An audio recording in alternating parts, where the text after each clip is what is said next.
In today's video, I'll show you how to add milestones in Monday.com so you can track your project's key checkpoints easily. Start by logging into your Monday.com account and make sure you're in the timeline view. This view gives you a clear visual of your tasks and is essential for adding milestones. Also, confirm that your board has a timeline column, as this is where you'll set the milestone dates. To add a milestone, right-click on the date in your timeline where you want it to appear and select View in Gantt. The Gantt view provides a full visual of your project schedule, making it easy to see dependencies and overlaps. Next, click directly on the timeline at the point you want to place your milestone. This will instantly create a milestone at that date.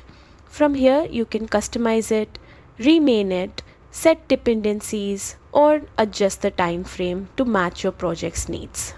And that's it.